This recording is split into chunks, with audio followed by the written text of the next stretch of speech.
पुरुषोत्तम मास महात्म कथा के अष्टम अध्याय के अनुसार सूत जी बोले, हे तपोधन, विष्णु और श्री कृष्ण के संवाद को सुन संतुष्ट मन नारद नारायण से पुनः प्रश्न करने लगे। नारद जी बोले, हे प्रभु, जब विष्णु वैकुंठ चले गए तब फिर क्या हुआ, कहिए। आदि पुरुष कृष्ण और हर सुत का जो संवाद है वह सब प्राणियों का कल्याण करता है। इस प्रकार प्रश्न सुन फिर भगवान बद्री नारायण जगत को आनंद देने वाला वृहद आख्यान कहने लगे। श्री नारायण बोले, तदनंतर विष्णु बड़े प्रसन्न होकर वैकुंठ गए और वहां जाकर, हे नारद, अधिमास को अपने पास ही बसा लिया। अधिमास वैकुंठ में वास पाकर अत्यंत प्रसन्न हुआ और 12 मासों का राजा होकर विष्णु के साथ रहने लगा। 12 मासों में मलमास को श्रेष्ठ बनाकर विष्णु मन से संतुष्ट हुए। हे मुनि, अनंतर भक्तों के ऊपर कृपा करने वाले भगवान युधिष्ठिर और द्रौपदी की ओर देखते हुए कृपा करके अर्जुन से यह बोले।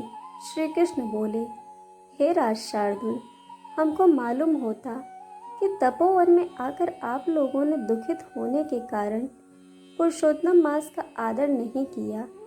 वृंदावन के शोभा के नाथ भगवान का प्रिय पात्र पुरुषोत्तम मास आप वनवासियों के प्रमोद में व्यतीत हो गया। भीष्म, द्रोणाचार्य, कर्ण के भय से संतप्त मन आप सब लोगों ने भय और द्वेष से मुक्त होने के कारण प्राप्त पुरुषोत्तम मास का ध्यान नहीं किया। कृष्ण द्वैपायन व्यास देव से प्राप्त विद्या के आराधना में तत्पर रणवीर अर्जुन ने इंद्रकील पर्वत पर चले जाने पर उसके वियोग में दुखित आप लोगों ने पुरुषोत्तम मास को नहीं जाना। अब यदि आप यह पूछें कि हम क्या करें, तो मैं यही कहूँगा कि भाग्य का अवलंबन करो। पुरुषों का जैसा अदृष्ट होता है वैसा ही सदा भसता है। भाग्य से उत्पन्न जो फल है वह अवश्य ही भोगना पड़ता है। सुख, दुख, भय, कुशलता इत्यादि भाग्यानुसार ही मनुष्यों को प्राप्त होते हैं। अतः अदृष्ट पर विश्वास रखने वाले आप लोगों को अदृष्ट पर निर्भर रहना चाहिए। अब इसके बाद आप लोगों के दुख का दूसरा कारण और बड़ा आश्चर्यजनक इतिहास के सहित कहते हैं। हे महाराज, हमारे मुख से कहा हुआ सुनो। श्री कृष्ण बोले, यह भाग्यशालिनी द्रौपदी पूर्व जन्म में बड़ी सुंदरी मेधावी ऋषि के घर में उत्पन्न हुई थी। समय व्यतीत होने पर जब 10 वर्ष की हुई तब आयु के अनुसार रूप और लावण्य से युक्त अति सुंदरी और आकर्षणात्मक नेत्र से शोभायमान हुई। चातुर्य गुण से युक्त यह अपने पिता की एकमात्र इकलौती कन्या थी। अतः चतुरा, गुणवती, सुंदरी यह पिता की बड़ी लाडली और मेधावी ने सदा लड़के की तरह इसे माना, कभी भी अनादर नहीं किया।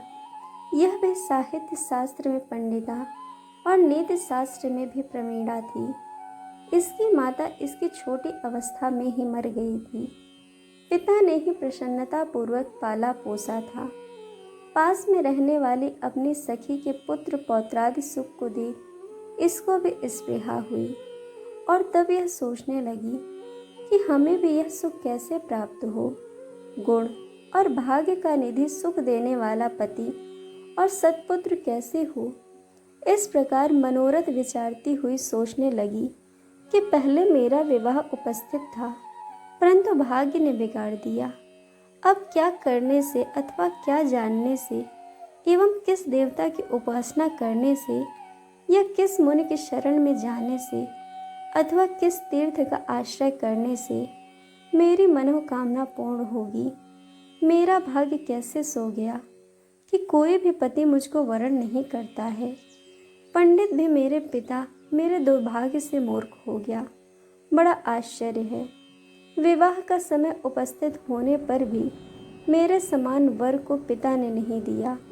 मैं अपनी सहेलियों के बीच में प्रमुख हूँ, परंतु कुमारी होने के कारण पति दुख से पीड़ित हूँ।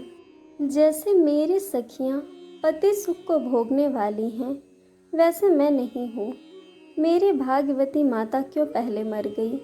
इस प्रकार चिंता से व्याकुल कन्या मनोरथ रूप समुद्र के मोह रूप जल में निमग्न हो शोक मोह रूप लहरों से पीड़ित हो गई। इसके पिता मेधावी ऋषि भी कन्या दान के लिए कन्या के समान वर ढूंढने हेतु देश विदेश भ्रमण करने के लिए निकले, परंतु कन्या के अनुरूप वर न मिलने से अपने मनोरथ से निराश हुए। कन्या के और अपने भाग्य से कन्या दान रूप संकल्प के पूर्ण न होने से दैव योग के कारण बड़ा भारी दारुण ज्वर उन्हें आ गया। सब अंग ऐसे फूटने लगे जैसे समस्त अंग टूट टूट कर अलग हो जाएंगे, और ज्वर की ज्वाला से व्याकुल हुए श्वासोच्छ्वास लेते हुए महादारुण मूर्छा से मदिरा पान में उन्मत्त की तरह पैर लड़खड़ाते गिरते पड़ते किसी तरह घर में आए और आते ही पृथ्वी पर गिर पड़े। भय से विह्वल कन्या जब तक पिता को देखने आए तब तक कन्या को स्मरण करते हुए मेधावी मुनि मरणासन्न हो गए। भाग्य के फलरूप बल से एकाएक कांपने लगे और कन्या दान प्रसंग उठा हुआ जो महोत्सव था वह जाता रहा। तदनंतर पहले किए हुए गृहस्थाश्रम धर्म के परिश्रम के प्रभाव से संसार वासना को त्याग कर भगवान में चित्त लगाने लगे। उस मुर्मुषी मेधावी ऋषि ने शीघ्र ही नील कमल के समान श्याम त्रिवली से सुंदर आकृति वाले शिव पुरुषोत्तम हरि का स्मरण किया।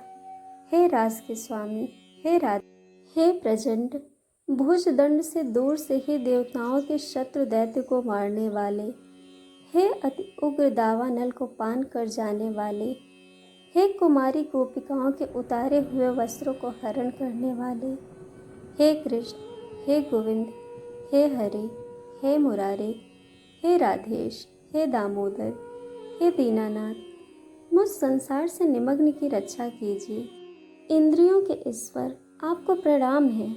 इस प्रकार मेधावी के वचनों को दूर से ही सुनकर श्री भगवान के दूत चटपट मुकुंद लोक से आए और उस मरे हुए मुनि को हाथों से पकड़कर ईश्वर के चरण कमलों में ले गए। इस प्रकार अपने पिता के प्राणों को निकलता देख वह कन्या हाहाकार करके रोने लगी और पिता के शरीर को अपनी गोद में रखकर अति दुख से विलाप करने लगी। चील बच्ची की तरह बहुत देर तक विलाप करके अत्यंत दुख से विह्वल हुई और पिता को जीवित की तरह समझकर बोली, हाय हाय रे पिता, हे कृपा सिंधु, हे अपनी कन्या को सुख देने वाले, मुझे आज किसके पास छोड़कर आप वैकुंठ से धारे हैं। हे तात, पितृहीन मेरी कौन रक्षा करेगा। आज मेरे भाई बंधु माता आदि कोई भी नहीं है। हे तात, मेरे भोजन वस्त्र की चिंता कौन करेगा। कैसे मैं रहूंगी इस शून्य वेद ध्वनि रहित निर्जन वन की तरह आपके घर में। हे मुनिश्रेष्ठ, अब मैं मर जाऊंगी, ऐसे जीने में क्या रखा है। हे कन्या से प्रेम रखने वाले पिता, हे तात, विवाह विधि बिना किए ही आप कहाँ चले गए। हे तपोनिधि, अब यहाँ आइए और अमृत के समान मधुर भाषण कीजिए।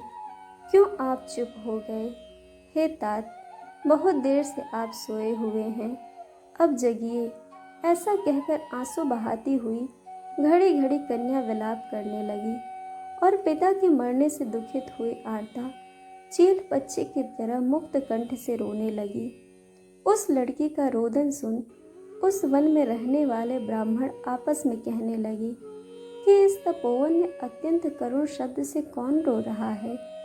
ऐसा कहकर सब तपस्वी चुप होकर यह मेधावी ऋषि की कन्या के शब्द हैं ऐसा निश्चय कर घबराए हुए हाहाकार कर मेधावी के घर में आए और वहां आकर सब ने कन्या के गोद में मरे हुए मेधावी ऋषि को देखा और देखकर उस वन के रहने वाले सब मुनि भी रोने लगे।